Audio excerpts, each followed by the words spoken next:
रुड़की में जन निर्माण पार्टी का जनाधार लगातार बढ़ता नजर आ रहा है। दिल्ली हाईवे स्थित एक निजी होटल में आयोजित भव्य सदस्यता ग्रहण समारोह में सैकड़ों लोगों ने पार्टी की सदस्यता ली। इस दौरान कानपुर विधायक उमेश कुमार शर्मा और पार्टी की राष्ट्रीय अध्यक्ष समेत कई पदाधिकारी मौजूद रहे। रुड़की के दिल्ली हाईवे स्थित एक निजी होटल में आयोजित जन निर्माण पार्टी की सदस्यता ग्रहण समारोह में क्षेत्र भर से पहुंचे सैकड़ों लोगों ने पार्टी की सदस्यता ग्रहण की। कार्यक्रम में बड़ी संख्या में शिवसेना के कार्यकर्ताओं ने भी जन निर्माण पार्टी का दामन थामा। पार्टी नेताओं ने सभी नए सदस्यों का स्वागत करते हुए संगठन को मजबूत बनाने का संकल्प लिया। कार्यक्रम को संबोधित करते हुए कानपुर विधायक उमेश कुमार शर्मा ने कहा, हरिद्वार की जनता को वर्षों से केवल राजनीतिक दलों के झंडों और डंडे उठाने के सीमित रखा गया है, जबकि क्षेत्र का अपेक्षित विकास नहीं हो पाया। उन्होंने कहा कि यदि जनता पूरी तरह जागरूक हो गई तो सभी बड़े नेताओं को जनता के सवालों का जवाब देना पड़ेगा। उन्होंने ये भी कहा कि दिल्ली जाने वाले नेताओं का रास्ता हरिद्वार से होकर गुजरता है और जनता की अनदेखी करना अब आसान नहीं होगा। वहीं जन निर्माण पार्टी की राष्ट्रीय अध्यक्ष ने कहा कि प्रदेश में जनता अब जन निर्माण पार्टी एक मजबूत तीसरे विकल्प के रूप में देखी जा रही है। यही कारण है कि बड़ी संख्या में लोग पार्टी से जुड़ रहे हैं। उन्होंने कहा कि पार्टी का उद्देश्य जनता के मुद्दों को प्राथमिकता देना और विकास की नीति को आगे बढ़ाना है। समारोह के अंत में सभी नए सदस्यों का सम्मान कर पार्टी को मजबूत बनाने का आह्वान किया गया। जबकि शिवसेना खुद देखिए, शिवसेना राजनीतिक दल है, ये बात आपकी सही है, लेकिन जब तक बाला साहब थे तो शिवसेना की विचारधारा कुछ और थी। आज शिवसेना, आप देख रहे हैं कि शिवसेना, हमें हर कार्यकर्ता को एक संगठन चाहिए होता है और वो संगठन वो चाहिए होता है जो राष्ट्र का निर्माण करे।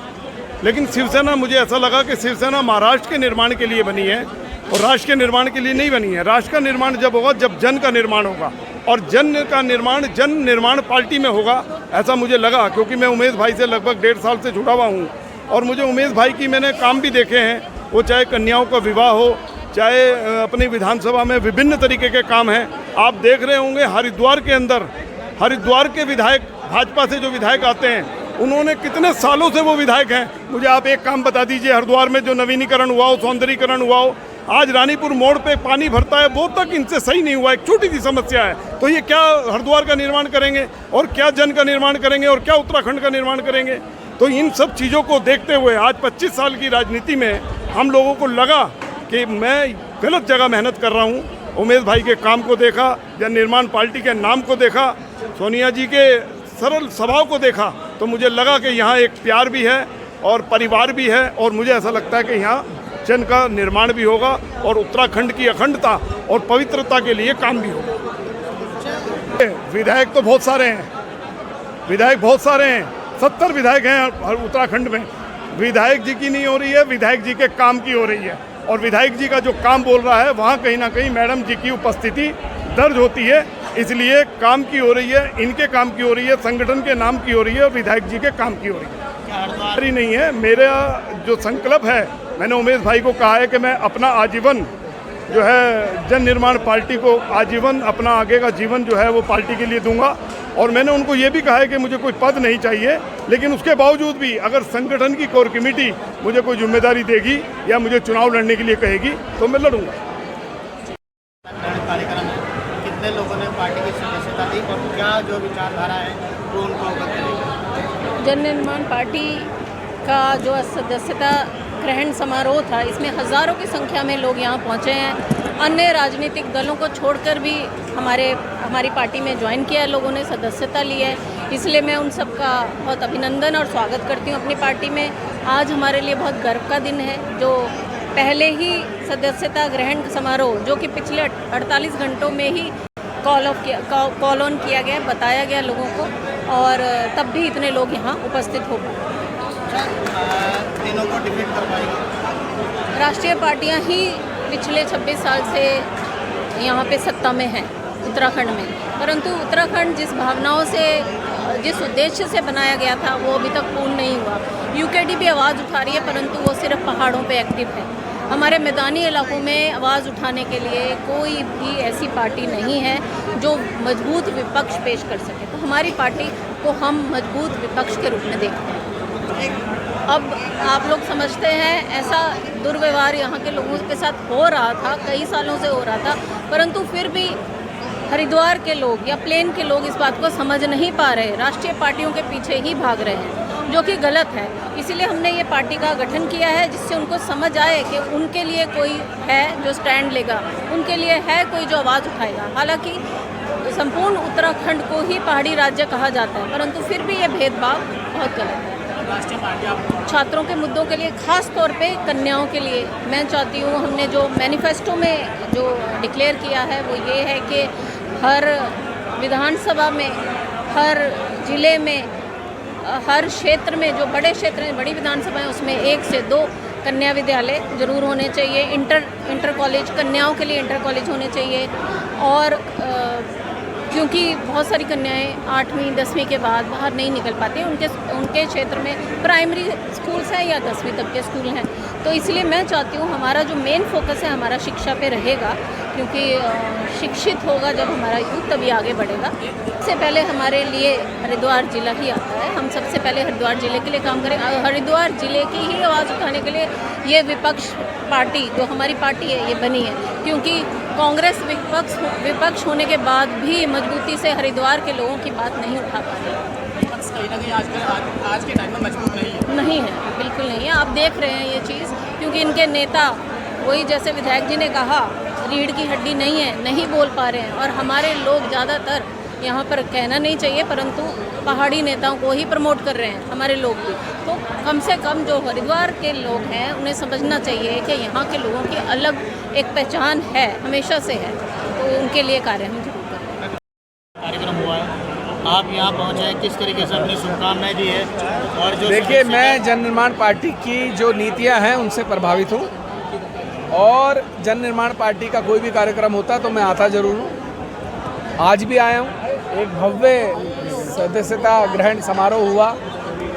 गढ़वाल की शिवसेना की जो इकाई है वो पूरी इकाई आज जन निर्माण पार्टी में शामिल हुई। राष्ट्रीय लोक दल के पदाधिकारी शामिल हुए और दलों के लोग शामिल हुए।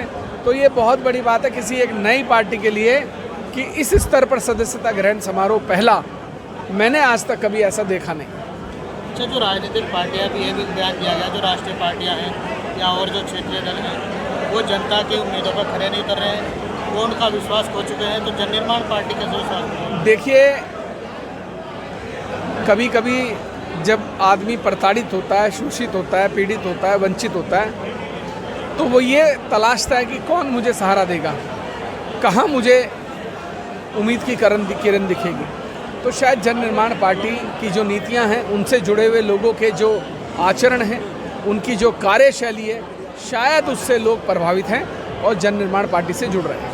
अच्छा, जो अभी आपने भी कहा है कि भाई उधम सिंह नगर और हरिद्वार जनपद जो है प्रदेश के जो राजस्व है उसमें 70% जो है राजस्व अकेले जो इन 2 जिलों का है। इसमें जो उसके बावजूद यहाँ की उपेक्षा हो रही है। यहाँ का जो है जो व्यक्ति है ना वो राजनीतिक कद बढ़ा पा रहा है और ना ही अपनी ग्रोथ बढ़ा पा रहा है। गलत क्या कहा मैंने? ऐसा है नहीं। क्या हरिद्वार उधम सिंह नगर 70% राजस्व इस प्रदेश को नहीं देते? क्या 70% किसानी क्षेत्र ये नहीं है? क्या उद्योग के मामले में उधम सिंह नगर और हरिद्वार सबसे बड़ा औद्योगिक क्षेत्र नहीं है? आप मुझे बताइए, नहीं है क्या? लेकिन उसके बावजूद हरिद्वार का किसान सबसे ज़्यादा पीड़ित है, हरिद्वार का आम जन सबसे ज़्यादा पीड़ित है। मिला क्या हरिद्वार को? मुझे बस इतना बता दीजिए। सौतेलापन, सौतेला व्यवहार, दुर्व्यवहार। हरिद्वार के लोग, उधम सिंह नगर के लोग जब व्यापार के लिए ऊपर जाते हैं तो उनके साथ जिस तरीके का व्यवहार होता है ये आज सबको देखने वाला। एक सैनी थे, सब इंस्पेक्टर, उनके साथ हरिद्वार देहरादून में कितना उनको अपमानित सार्वजनिक किया गया था, सबको मालूम नहीं है। कितने किस्से आप मुझसे सुनना चाहते हैं जहाँ पर सार्वजनिक तौर से अपमान किया जाता है? तो ये घृणा है प्लान वालों के लिए लोगों में? ये चंद लोगों की साजिशें हैं। हमें उन चंद लोगों को एक्सपोज करना है। ये उत्तराखंड नारसन से लेके माना तक एक है। इस हरिद्वार में रहने वाला व्यक्ति इस उत्तराखंड का हिस्सा है। जो 9 नवंबर 2000 से पहले से यहाँ रह रहा है वो इस राज्य का मूल निवासी है, स्थायी निवासी है। हरिद्वार के लोगों को हर साल अपना अस्तित्व बताना पड़ता है। हर साल उन्हें ये बताना पड़ता है कि मेरा अस्थायी जो प्रमाण पत्र है उसका नवीनीकरण कर दीजिए। वो धक्के खाता है पेपर पकड़ के कार्यालयों में, मुझे मेरा अस्तित्व जिंदा रखने के लिए रिन्यूअल कर दीजिए। जो 9 नवंबर 2000 से पहले इस जनपद में रहता है, इस राज्य में रहता है, वो यहाँ का स्थायी निवासी है। इस बात की लड़ाई है और लड़ी जाएगी। अच्छा, हरिद्वार से जो देहरादून दिल्ली का जो रास्ता है, हरिद्वार से होकर लेना, आपने कहा कि रोड भी जाम कर देंगे। ज़रूरत पड़ेगी अगर हरिद्वार के लोगों की लड़ाई लड़ने की, तो देहरादून से दिल्ली जाने वाले रास्ते बंद किए जाएंगे। सर, एक और तो छात्रों की आवाज़ बनने के लिए राहुल गांधी आए और दूसरी और पीपल्स पार्टी ने वहाँ पर जैस्मिन सैंडर्स को बुला लिया। देखिए क्या है, बड़ी दुर्भाग्य की बात है जिस तरीके का आचरण राष्ट्रीय पार्टियां कर रही हैं, ये बहुत दुर्भाग्यपूर्ण है। लोग समझ रहे हैं, ये आज जो आप यहाँ पे जन सैलाब देख रहे हैं, ये उन्हीं के विरोध में लोग यहाँ हैं। उनका राष्ट्रीय पार्टियों से मोह भंग हो चुका है।